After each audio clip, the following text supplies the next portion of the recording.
Welcome back to Educator.com's Advanced English Grammar course. This lesson is on writing numbers. Let's get started.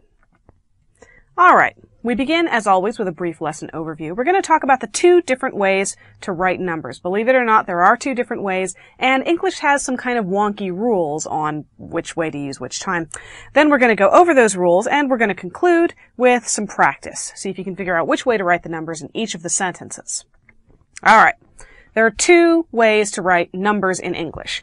Numerals, Arabic numerals 1, 2, 3, 4, 5, and spelled out words. Now, you can get into a little bit of trouble writing numerals in the wrong place or writing spelled out words in the wrong place because numerals in the wrong place can seem excessively informal, and spelled out words in the wrong place, frankly, can just take you too long.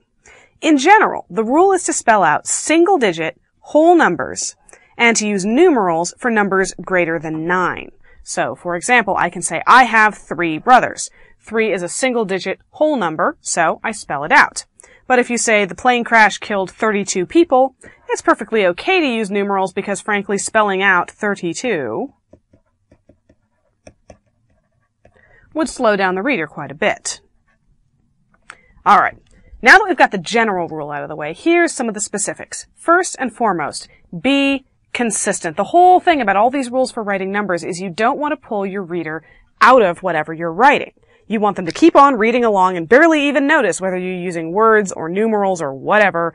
You want them to focus on what you're saying, not how you're saying it. And the best way to get them to keep that focus on what you're saying is to be consistent. If your group of numbers has a number greater than 9, use numerals for all of those numbers. If you have numbers in different categories, and we'll talk about that in a minute, use numerals for one category and spell out the other. So, for example, if all 30 history students attend all 4 plays, then the 7 math students will be able to attend only 2 plays. Now, in this sentence, we have 2 different categories of things that are being counted. We have students and we have plays. Now, of the various numbers of students that we have to discuss the 30 history students and the 7 math students. Now, you could get away with just spelling out 7 because it's 7, but because it's in the same category as history students and there are 30 of them, you use numerals for both of those numbers. But what you may ask, what about the plays? Well, we have 4 plays here and 2 plays here. So both of those numbers are less than 9. They're single-digit whole numbers. So you can spell them out, no problem. And because they're in a different category from the student numbers, one set of numbers talks about people, one set of numbers talks about things, totally different categories, then you can use a different set of rules. As long as you're consistent, it usually works out. Next example, my 10 dogs fought with their 2 dogs. Well, in this sentence, we're talking about 2 groups of dogs, same category, so the fact that we've got 10 dogs there means that we have to use the numeral 2 for the 2 dogs. But you can also get away with writing it the other way. My 10 dogs fought with their 2 dogs. This is a little bit of a gray area. The number is greater than 9, but it really doesn't take up too much extra space to write TEN as opposed to writing 10.